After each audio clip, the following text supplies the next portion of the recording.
बंदी पर होने वाली 40 दिन तक बंद था, उसको खोलने के बाद जो स्थिति बनी है यहाँ पर पूरे छत्तीसगढ़ में, उसका बड़ा विरोध कर रहे। उस मामले को लेकर हमने ज्ञापन दिया है और कल हम पूरे पार्टी की तरफ से अपने सभी कार्यकर्ता अपने निवास में 3 बजे से 5 बजे के मध्य अपने घर के सामने हम सब पर बैठने वाले हैं। और उसके साथ ही साथ यहाँ पर जो किसानों का जो आप धान खरीदी की जो समय सीमा 20 फरवरी तक का समय था, अपने 3-4 दिन पहले जब टोकन जारी होने के बाद भी उन धान नहीं खरीदा गया। उस धान खरीदी के साथ साथ अंतर की जो राशि है उसको भी तत्काल दिया जाना चाहिए, ये भी मांग है। उसके साथ बाहर जो फंसे हुए हमारे मजदूर भाई हैं उनको लाने की व्यवस्था, ट्रेन के लिए जो राशि जमा कर रही उसमें भी राज्य सरकार हिला हवाला कर रही, इसके चलते बड़ा यहाँ अराजकता की स्थिति है। इन सब बातों को लेकर हमने ज्ञापन महामहिम राज्यपाल महोदय को दिया है और निश्चित रूप से तत्काल उसका संज्ञान लेना चाहिए और उत्तर सरकार को ध्यान दे करके इन बातों को जो आज वैश्विक महामारी की कोरोना के समय में सरकार को ध्यान दे और यहाँ के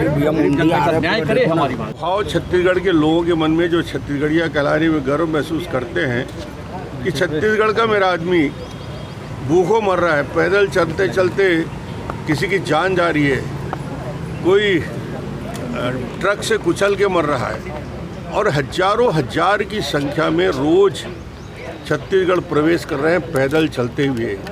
मगर आज तक हम लोगों ने लगातार 5-7 बार मांग करने के बाद भी उन्होंने ये नहीं सोचा कि एक बार विपक्ष के साथ बैठकर, सभी विपक्षी दलों के साथ बैठकर अपनी बनाई हुए कार्य योजना के बारे में जानकारी हमको दें, हमसे को विश्वास मिले, क्योंकि भारतीय जनता पार्टी पूरे प्रदेश में सेवा कार्यों में, राहत के कामों में, मास्क बांटने से लेकर दूसरे जितने भी अलग अलग शिविरों के माध्यम से काम किया है पूरे व्यापक रूप से कर रहे हैं, करते रहेंगे। इसमें कहीं भूपेश को पूछने की ज़रूरत नहीं है। सोशल डिस्टेंसिंग के साथ हम वो सब काम करते रहे हैं, मगर आज की हालत को देखते हुए आज भी कोई कार्य योजना इनकी नहीं है। अंत में हमने कहा कि महामहिम को इस बात की जानकारी दिया जाए। 1,60,000 से ज़्यादा सरकारी आंकड़ों के आधार पे मजदूर अलग अलग 22 से 26 राज्यों में भटक रहे हैं। उनके लिए न बस की व्यवस्था, न ट्रेन की व्यवस्था, न कोई कार्य योजना। अभी तक कोई कार्य योजना प्रस्तुत नहीं किया कि 1,60,000 लोगों को लाने के लिए कोई कार्य योजना हमने बनाई है। उस कार्य योजना के बारे में न कोई बात है। दूसरा विषय, गरीब को लूटा जा रहा है। राजस्व बढ़ाने का इससे अद्भुत तरीका कि किसी चीज़ को कोरोना के लिए यदि लड़ना है तो दारू से पैसा लिया जाए, दारू पे टैक्स लगा दिया।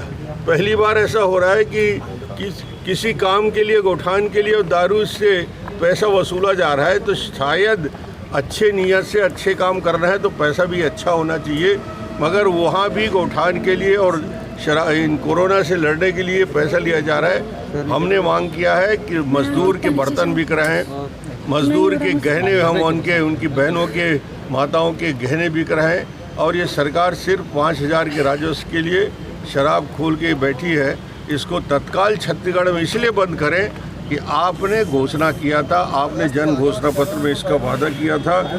एक स्पष्ट कार्य योजना मजदूरों के लाने के बारे में बनना चाहिए, जिसमें अंतरिम रूप से हमने कहा कि वहाँ भूख मर रहा है। कई जगह से मुझे समाचार मिले हैं, रोज़ सैकड़ों फ़ोन आते हैं। भीख मांगने की स्थिति में छत्तीसगढ़ का मजदूर इलाहाबाद के सड़कों में फ्लाईओवर के नीचे बैठे हुए हैं। लखनऊ और कानपुर में उनके पास पैसे समाप्त हो गए, खाने पीने के लिए दूसरे के सहारे जी रहे हैं। अरे भैया, 1,000 रुपया सभी राज्यों ने दे दिया, तुम्हारे पास इसके लिए भी पैसे नहीं है कि इन मजदूरों को खाते में 1,000 रुपया ट्रांसफ़र कर दें। अभी तक मजदूरों की संख्या 1,60,000 है। पैसा इन्होंने आज तक दिया 400 रुपया, वो भी 800 लोगों को। 800 लोगों को पैसा दिया है, उसको भी प्रेस के माध्यम से सार्वजनिक करना चाहिए। अलग अलग ज़िलों में 20 लाख 15 लाख रुपये दिया है 50 दिन होने के बाद, और ये पैसे की मांग करते रहते हैं। तो पहला तो शराब की योजना बनना चाहिए, मजदूरों को 1,000 रुपया देना चाहिए। किसानों की हालत ख़राब है, उनको डिफरेंस की राशि किसानों को दिया जाए और डिफरेंस की राशि के साथ साथ किसानों को जो 2 साल का बोनस है वो तत्काल प्रदान किया जाए। और उसके साथ ही साथ जो टोकन जारी किया गया है उनके धान खरीदी की व्यवस्था करो। विधिवत पास लेके जो आ रहे हैं, यह अद्भुत प्रदेश है छत्तीसगढ़ और अद्भुत कानून बनाने वाले मुख्यमंत्री हैं। जो पास लेके आ रहे हैं उनको रोका जा रहा है, चिचोला बॉर्डर से लेकर सारे बॉर्डर में, और जो पास लेके पैदल आ रहे हैं बिना अनुमति के उन सबको छोड़ा जा रहा है। हजारों की संख्या में सब बॉर्डर से लोग प्रवेश कर रहे हैं, उनको कोई रोक नहीं रहा है, कोई थर्मल टेस्टिंग भी नहीं कर रहा है, कोई दूसरे जांच भी नहीं कर रहा है। उनको भी उनके लिए एक कानून बने। इसके साथ ही साथ सरकार ये श्वेत पत्र जारी करे 50 दिन में, जिला स्तर में, प्रदेश स्तर में मेडिकल इंफ्रास्ट्रक्चर के लिए कितनी राशि खर्च की गई। दूसरा, कोरोना पीड़ितों के लिए जो बाहर हैं उनके लिए कितनी राशि, कोरोना पीड़ित 1,60,000 के लिए कितनी राशि गवर्नमेंट के बजट से उन्होंने दिया है, इसकी जानकारी और सरकार ने क्या क्या इंतजाम किया है, विपक्ष को विश्वास में लेकर इसकी पूरी जानकारी दे। इसके लिए हमने ये ज्ञापन माननीय महामहिम राज्यपाल महोदय को दिया है कि तत्काल सरकार को निर्देशित करें और पूरी जानकारी जो हम सब के लिए, विपक्ष के लिए, जनता के लिए सार्वजनिक किया जाए।